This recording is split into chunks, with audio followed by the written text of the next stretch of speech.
This channel does not promote any violent, harmful, or illegal activities. All content provided by this channel is meant for an educational purpose only.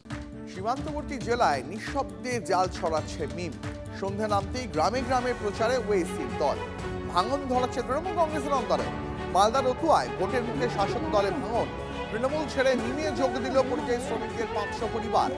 রাজ্যে কর্মসংস্থান নেই, খাতায় সংসার চলে না। তৃণমূল ছেড়ে প্রতিক্রিয়া পরিযায়ী শ্রমিক।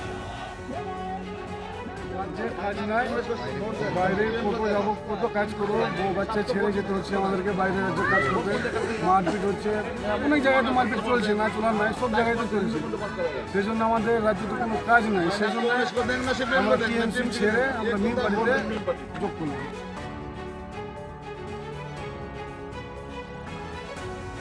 বললো কি টিএমসিতে তো এতদিন করলাম, কোনো কাজ করছে না, বেশিরভাগ দুর্নীতি আছে, যেদিকে দেখছি বেশিরভাগ চোরই আছে। প্রধান মেম্বার থেকে একটা মেম্বারের পিছনে 10টা করে চামচা থাকে। ওরা যে বলছে কি মানুষের ভালাই করব, একটাও কোনো গরিব মানুষের ভালাই করেনি, সবটা টিএমসির চামচাদেরই ভালাই হয়েছে। যখনই বিজেপির দরকার পড়ছে তখন সেসব রাজ্যে গিয়ে মেন এই কাজগুলো করছে।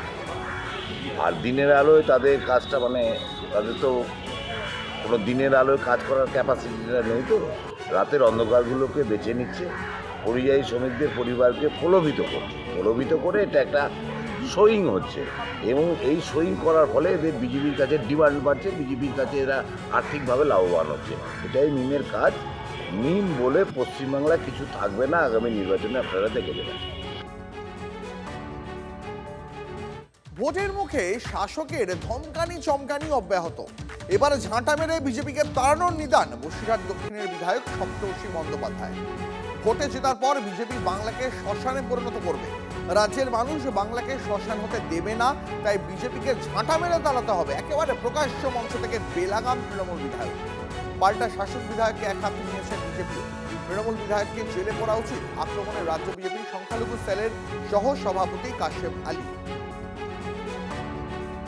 কখনো এসআইআর এর ফর্ম ফিল আপের জন্য, কখনো তাদের ইনিউমারেশন রমের আবার আপলোডের জন্য, কখন বা লজিক্যাল ডিসক্রিপেন্সির নাম করে সারাদিন ধরে বাচ্চা করে নিয়ে বয়স্ক বৃদ্ধ হসপিটালের মানুষ রাস্তায় দাঁড়িয়েছে, বিডিও অফিসে দাঁড়িয়েছে। যখন বিজেপি মানুষের কাছে সেই গ্রামে ভোট চাইতে আসবে, মায়েদের তার বুঝে নেওয়ার সময় এসছে, তার নিদান দেওয়া হয়েছে। তিনি যেভাবে প্রকাশ্য বিরোধী দলকে হুমকি দিচ্ছেন, ঝাঁটা মারার নিদান দিচ্ছেন, আমি মনে করি এক্ষুনি আইন প্রশাসক এবং পুলিশ এই বিধায়ককে কোমরে দড়ি বেঁধে লকআপে নিয়ে যাওয়া উচিত। কিন্তু এই পুলিশ দলদাসের পুলিশ, এই পুলিশ মমতা বন্দ্যোপাধ্যায়ের পুলিশ, তারা কোনো কিছু করবে না।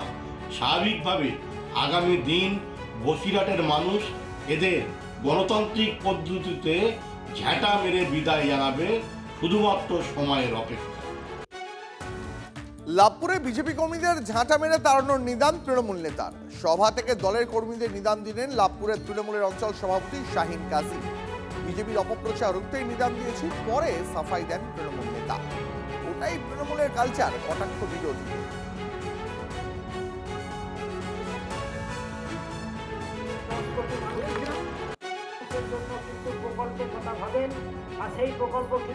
উন্নয়নে থাকছে তৃণমূল, উন্নয়নের প্রধানের কাছে উপকার নিচ্ছে।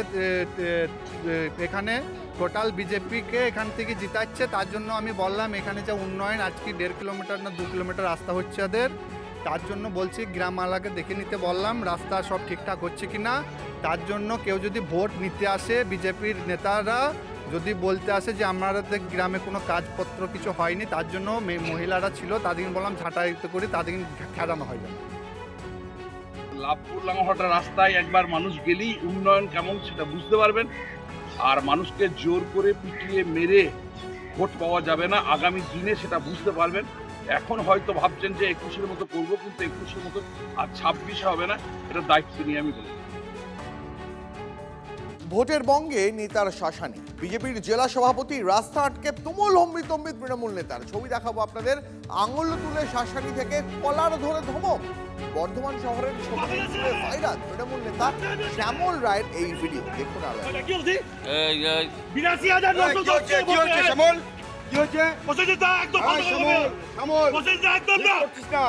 মানুষ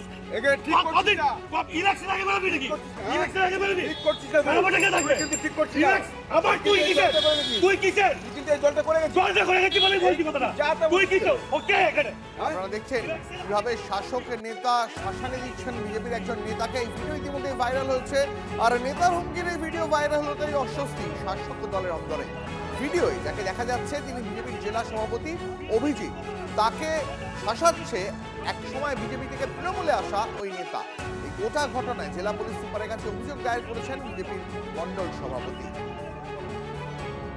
বর্তমানে তিনি তৃণমূলের সহসভাপতি যাই হোক আছে, তিনি আমাদের জেলা সভাপতির গাড়ি আটকায় তার দলবল মিলে এবং তাকে প্রাণে মেরে ফেলেবার হুমকি দেয়। বিজেপির যারা কার্যকর্তা আমাদের সম্মানীয় জেলা সভাপতির সঙ্গে ছিল তাদেরকে ধাক্কাধাক্কি করে, তাদেরকে মারধর করে। এসপি সাহেবকে এবং আইসি সাহেবকে দরখাস্ত দিলাম এবং যাতে শ্যামলের নামে এফআইআর হয়। আগে বিজেপি করতো ঠিক কথা, কিন্তু সেই সময় 21-এর দায়িত্ব নিয়ে বিজেপিকে গোটা বর্ধমান জেলায় তৃণমূলের কাছ থেকে টাকা পয়সা নিয়ে হারিয়েছে। আমাকেও অনেকবার 2021 সালে আমি বিজেপির জন্মলগ্ন থেকে বিজেপির করি, আমাকে পর্যন্ত প্রচুর মারধর করেছিল এই শ্যামল রায়ের নেতৃত্বে। বিজেপি প্ররোচনা দিচ্ছিল তাই প্রশ্ন করেছি। হুমকির এই ভিডিও ভাইরাল হওয়ার পর সাফাই তৃণমূল নেতা। গণতান্ত্রিক রাষ্ট্রে গণতান্ত্রিক কাঠামো যে কোনো রাজনৈতিক দল তার প্রচার করতে পারে। স্বাভাবিকভাবে নির্বাচনের ঠিক প্রাককালে, ঘোষণা হওয়ার ঠিক প্রাককালে ওখানে গিয়ে হিন্দু হিন্দু ভাই ভাই বলে ওখানকার যা পরিবেশ, ওখানে আমরা সবাই একত্রিত থাকি, প্রচার করে মানুষের মধ্যে বিভ্রান্ত সৃষ্টি করছি। আমরা 2021 সালে বিজেপিকে ভোট দিয়েছি, কিন্তু আপনারা কোথায় ছিলেন? আপনাদেরকে তো এতদিন পাইনি। শুধু নির্বাচনের প্রাককালে এসে হিন্দু হিন্দু ভাই ভাই বলে এলাকা উত্তপ্ত করবে, তার বিরুদ্ধে একটা জনরোষ, আর কিছুই নয়। আসলে কি ঘটনা ঘটেছে খোঁজ নিয়ে দেখতে হবে, এমনই প্রতিক্রিয়া জেলা তৃণমূল নেতৃত্ব। প্রকৃত ঘটনা কি হয়েছে খোঁজ নিয়ে দেখতে হবে। পুলিশে যখন অভিযোগ হয়েছে পুলিশও নিশ্চয়ই তদন্ত করবে, আইনের পথে চলবে। তবে মুশকিলটা হচ্ছে ভোটের আগে বিজেপি অকারণ প্রভোকেশন তৈরি করে গোলমাল লাগাতে চাইছে যাতে ঘোলা জলে মাছ ধরতে পারে।